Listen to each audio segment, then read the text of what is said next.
Coming up, New York eases its mask mandate. Just not for everyone just yet. We'll tell you who's in the clear. Timing out who could see those light rain or snow showers before the warm-up tomorrow. And talk about keeping it warm. Are you ready to jump into a sauna on a New York City roof? Well, stick around because it is just one of the luxury igloos New York Live's visiting coming up. Hey, welcome back. This is News 4 Now for February 9th. I'm your girl, Kay Ingram. New York is dropping its mask mandate for businesses. Yep, but school students and staff, they're masking up a while longer. The statewide indoor mask mandate for businesses was set to expire Thursday, but Governor Kathy Hochul says she will not extend that mandate due to the sharp drop in COVID infections.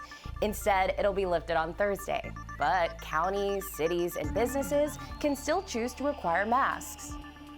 But it's a whole different story when it comes to masks in schools. Governor Hochul has indicated she wants to keep that mandate in place until at least after the winter break ends. They're also still required at hospitals, transit hubs, child care centers, and medical facilities.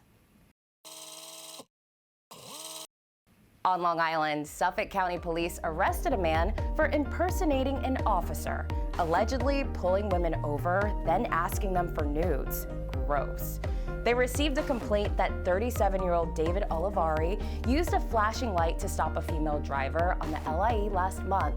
She says he asked her for her phone to get her number and later requested nude photos. A similar complaint was made by another woman. Olivari is a New York State corrections officer. Police captured him when he attempted to meet with one of the victims. If you believe you're a victim, contact Suffolk County Police.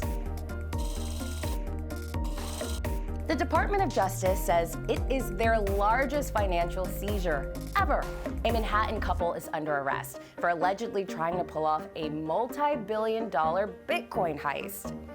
According to the feds, Ilya Lichtenstein and Heather Morgan tried to launder the proceeds of nearly 120,000 Bitcoins stolen from a company called Bitfinex.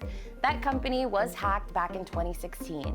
The Justice Department announced the seizure of nearly $4 billion in stolen cryptocurrency. Also new, the New York City Council is weighing the option of keeping outdoor dining permanent. The City Council subcommittee took part in a virtual meeting to start the process to determine how outdoor dining structures will become a permanent part of the city's landscape. Current laws allowing them are set to expire later this year. It was my lifeline. You can't, if I did not have this, I would not have the restaurant. Manhattan space is prime. It's prime real estate. Every square inch.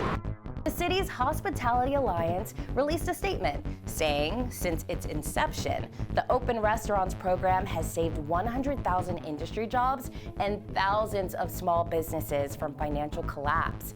The big question now focuses on permit fees, construction standards, and neighborhood quality of life concerns.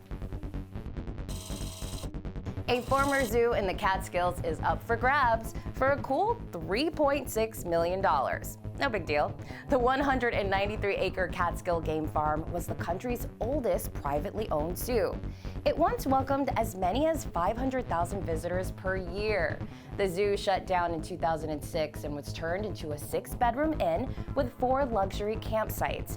In 2020, a group of investors bought the site with plans of using it as a hotel, but the pandemic wrecked those plans.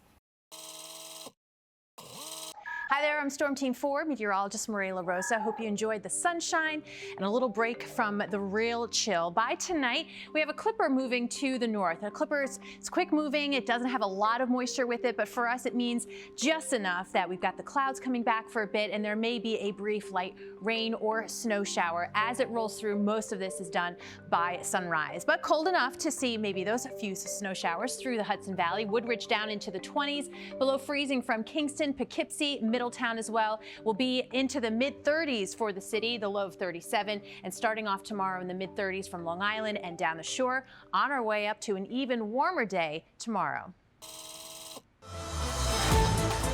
News 4 celebrates Black History Month. Author and essayist Zora Neale Hurston wrote once, "I have the nerve to walk my own way, however hard, in my search for reality." She took us along on her journey of black womanhood, especially during the Harlem Renaissance. Born in Alabama, raised in Florida, Hurston was the most significant and successful black female author of the early 20th century, most notably with Their Eyes Were Watching God. Folklore books, novels, an autobiography, and more, Zora Neale Hurston is one of the authors of our collective history, and together we are for New York. All right, if you didn't turn away from your screen from that Wordle game, life on the streets is certainly different these days, with its huts, shelters, and sidewalk restaurant booths scattered about. But then, we got igloos. All sorts, all designs, and New York Live found some pretty spectacular outdoor spaces, not on the streets, but on the roof. Check it out.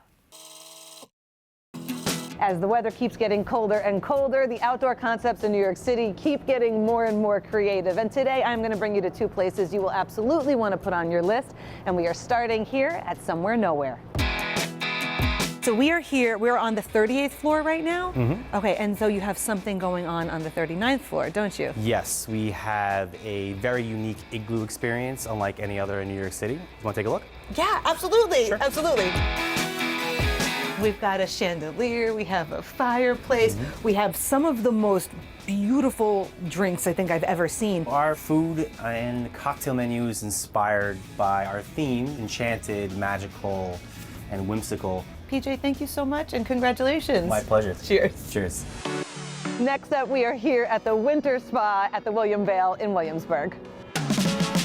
So Adam, in a city that has it all, why not add an outdoor spa into the mix? Absolutely, you know, this is a space that we really want to utilize year-round, so we thought, why not make it a little oasis from the cold of winter? So we added these lovely cedar wood saunas. You can rent them out privately, either solo or as a couple. It's a very nice, intimate experience, a great way to soak in the views in the winter and just have a little bit of relaxation time in these stressful times. So we're offering two experiences. One is where you get the sauna only, and it is a 1-hour experience. And we're also offering a sauna and hot tub experience for an hour and a half, so you get more than enough time to enjoy both of the amenities. Do you have to be a hotel guest to book? No, we are open to the public as well as our hotel guests, so even if you're just in the area, we would love to have you. So I do believe I have a reservation for one. Absolutely, we'd love to get you in there and start your session.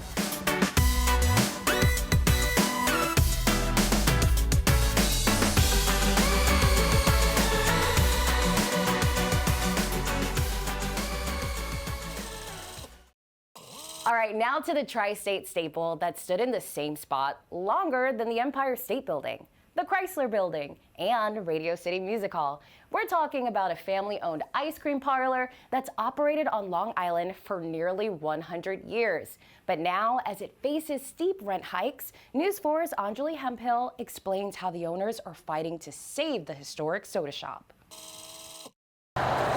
To step inside Hildebrandt's ice cream shop in Williston Park is like going back in time, from the old-fashioned milkshakes to the original 1927 floors. We have people who come in here, and it's like 4 generations at one table.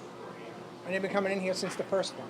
Most of these employees have been working together for decades. It's just something I've always done. It feels like home. You know, everybody who works here is like family. But time at this beloved gathering spot for almost 100 years is now running out. Current owner Brian Acosta says a new landlord took over and is raising the rent to around $6,700 a month. Almost a $2,000 difference from what I'm paying now. So it's a big jump, and it's not like we're cranking. You know what I mean? Like it's a small shop. Acosta says the new landlord also plans to remodel and put in a new ice cream shop with a different name, something many customers say they don't want to see. That part is very, very sad. That's the mainstay of our economy, the mom and pops. So you got to support them. News 4 has not yet heard back from the new landlord company. Meanwhile, for Acosta, staying open looks bleak, but he's hoping to at least preserve the memories. If they can landmark it, then at least Hildebrandt's will be here. We are trying, though, as Brian said, to keep the sign out front. That way, when people go by, they can at least see it. There it is. That's where I had my first date. The mayor says the next step for this business to possibly achieve landmark status would be for the village to hold a public hearing, and that could be decided on later this month. In Williston Park, Anjali Hemphill, News 4 New York. All right, friends, thanks for checking in. I'll see you back here tomorrow on News 4 Now. See ya.